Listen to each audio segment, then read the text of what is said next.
Como líder, debes tener la habilidad de asimilar información nueva y entender que puede haber un punto de vista diferente.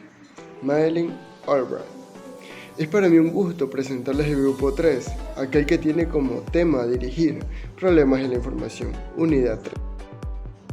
A continuación, los integrantes que lo conforman: Leslie Andrade, Johnny Borbor, Kevin Córdoba, Nayeli Gonzabay, John Illescas, Irene Mendoza, Evelyn Neira, María Reyes, Kristen Reyes, Patrick Rodríguez, Génesis Rodríguez y Antonio Tomalá.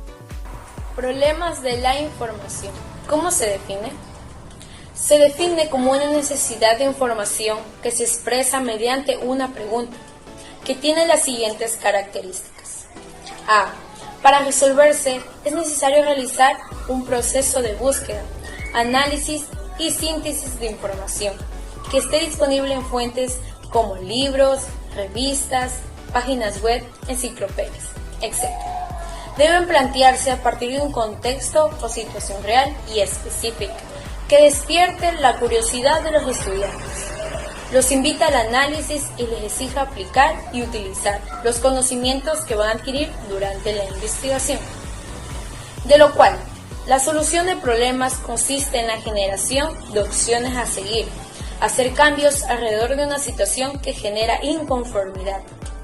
El proceso a realizar se compone de 6 pasos, que culminará con la evaluación de resultados que se hayan implementado.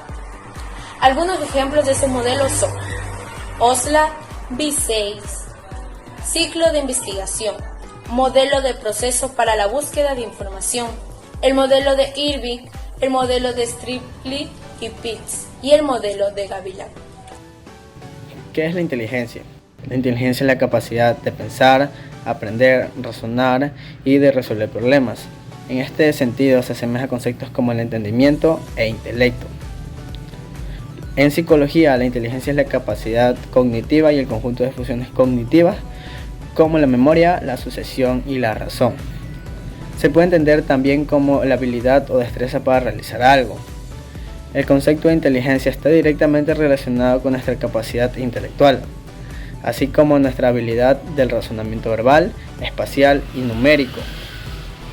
La facultad de la mente nos permite entender, razonar, saber y tomar una idea determinada de la realidad.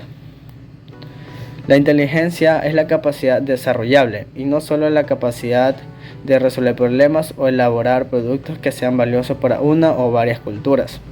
La inteligencia no solo se reduce al académico, sino que esta es la combinación de todas las inteligencias. La inteligencia es la capacidad que tenemos los seres humanos que nos permite aprender, razonar, tomar decisiones sabias, entre otras. De acuerdo con la teoría de las inteligencias múltiples, podemos mencionar los siguientes tipos de inteligencia. Inteligencia lingüística. La capacidad de dominar el lenguaje y poder comunicarnos con los demás es transversal a todas las culturas. Lógica matemática. Este tipo de inteligencia se vincula a la capacidad para el razonamiento lógico y la resolución de problemas matemáticos. Espacial. Es la habilidad que nos permite observar el mundo y los objetos desde diferentes perspectivas. La habilidad para usar herramientas es considerada inteligencia corporal sinestésica. Por otra parte, hay un seguido de capacidades más intuitivas como el uso de inteligencia corporal para expresar sentimientos mediante el cuerpo. Musical. Algunas zonas del cerebro ejecutan funciones vinculadas con la interpretación y composición de música. Como cualquier otro tipo de inteligencia, puede entrenarse y perfeccionarse. Interpersonal. Se trata de una inteligencia que permite interpretar las palabras o gestos o los objetivos y metas de cada discurso. Intrapersonal. Se refiere a aquella inteligencia que nos faculta para comprender y controlar el ámbito interno de uno mismo, en lo que se refiere a la regulación de emociones y del foco atencional. Espacial. Permite detectar, diferenciar y categorizar los aspectos vinculados al entorno, como por ejemplo las especies animales y vegetales o fenómenos relacionados con el clima. La cartografía es una ciencia que se encarga del trazado y el estudio de mapas geográficos. Sus orígenes son muy antiguos, aunque no pueden precisarse con exactitud, ya que la definición del mapa ha cambiado con el correr de los años. Comprende grandes ramas, como es la cartografía general, que se ocupa de las representaciones del mundo de carácter amplio, es decir, son dirigidas a todo público. La cartografía temática se representan datos relacionados con un tema en específico. La cartografía conceptual es una estrategia didáctica que permite organizar, conceptualizar, analizar y comprender información. La cartografía social permite manejar información de una manera dinámica y visual a través del mapeo. Y la cartografía pedagógica es una metodología que permite caracterizar e interpretar la realidad comunitaria educativa de un grupo humano. ¿Qué es la taxonomía?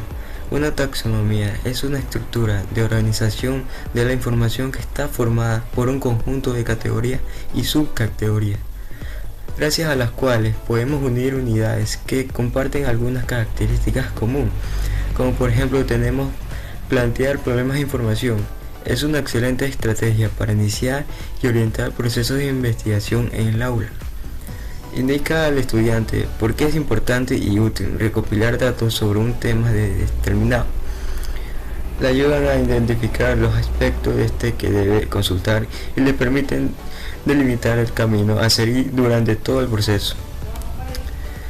De este modo se puede decir que la función principal de una taxonomía es predecir dónde van a estar las cosas que buscamos. Dicho a otro, su función principal es evitar exploraciones secuenciales o reducir el número de interacciones necesarias para encontrar algo. La taxonomía ordena, describe y clasifica, marcando las reglas necesarias para facilitar el sistema del pensamiento y quehaceres científicos. Noción es la habilidad de influir a una o un grupo de personas para cambiar sus actitudes o comportamientos. Se consigue con el uso de estímulos como argumentos y gestos como cuando nos comunicamos. Tiene como objetivo convencer al destinatario a través del razonamiento racional y estimular la compra de un producto. Comparación. Es un proceso que hace el ser humano a fin de identificar mediante un análisis sensorial los diferentes aspectos que se relacionan o no entre dos o varios objetos para alcanzar un propósito en específico. Ser capaz de comparar es una condición para establecer relaciones que conducen al pensamiento abstracto. Causa y efecto. Se refiere al concepto de casualidad. Las nociones de causa y efecto están entre las más primordiales de nuestra manera de pensar y nos sirven para entender la realidad que nos rodea. Sin embargo, no existe un concepto único de causa o de efecto, más allá de que la causa es aquello que produce el efecto y el efecto será aquello que depende de la causa para existir u ocurrir. Plan de acción. Su finalidad es optimizar la gestión de proyectos economizando tiempo y esfuerzo y mejorando el rendimiento para la consecución de los objetivos planeados. ¿Cómo se desarrollan las competencias en la búsqueda de información? En la actualidad, el flujo y cambio constante de información sobre diversos temas hace que sea indispensable la enseñanza y el aprendizaje sobre las habilidades de la búsqueda de información. Dominar estas habilidades permite responder a preguntas sobre diversos temas, participar en debates sobre temáticas actuales y generar nuevo contenido. Para ello es necesario el uso de las competencias de la búsqueda de información, como lo son: 1. Formular la necesidad de información. Esto a través de planteamiento de preguntas como pueden ser: ¿cuál es mi tema? ¿Qué tipo de información estoy buscando? ¿Cuáles son los términos más representativos de este? 2. Buscar información en las fuentes apropiadas. Estas pueden ser revistas, libros, enciclopedias, blogs, entre otros. 3. Preparar la búsqueda y ejecutarla. Para este paso debemos encontrar métodos para hallar los mejores resultados. 4. Evaluar los resultados recabados, para de esta manera verificar la confiabilidad de esta información. Para ello tenemos varios criterios como lo son la confiabilidad del autor, la actualización que se tiene sobre dicha información y la calidad del contenido. Características de una buena pregunta inicial. Pero antes, ¿qué es una pregunta inicial? La pregunta inicial es el pilar fundamental de toda nuestra investigación. Es la interrogante central que se plantea responder. ayudándonos así a definir el proceso de la investigación. Ahora sí, ¿cuáles son las características que se deben tomar en cuenta para poder plantear una buena pregunta inicial? La pregunta inicial no debe ser tan sencilla, específica o con un concepto concreto, ya que el estudiante no se tomará la molestia de investigar más o no se esforzará en contestarla. Debe expresar necesidad de información. Siendo esta sumamente interesante, el estudiante querrá muchísima más información y explorará más contenido. Debe ser lo suficientemente amplia para explorar más aspectos, siendo así que de la pregunta inicial podemos descomponer a preguntas secundarias para que el tema de la investigación sea mucho más comprensible. Consideraciones para plantear preguntas adecuadas. Pero antes debemos saber cómo plantear la pregunta inicial. Primero, formular preguntas que abarquen temas actuales, relevantes y de interés. Segundo, definir el tema central que se debe consultar para resolver la pregunta. Tercero, verificar que la redacción sea de una manera más comprensible. Las consideraciones para plantear preguntas adecuadas que debemos de tener en cuenta son las siguientes. Debe ser comprensible, estimular la investigación, escuchar diferentes opiniones de distintas personas. Debe ser específico y delimitado. Relacionar ideas ya aprendidas anteriormente.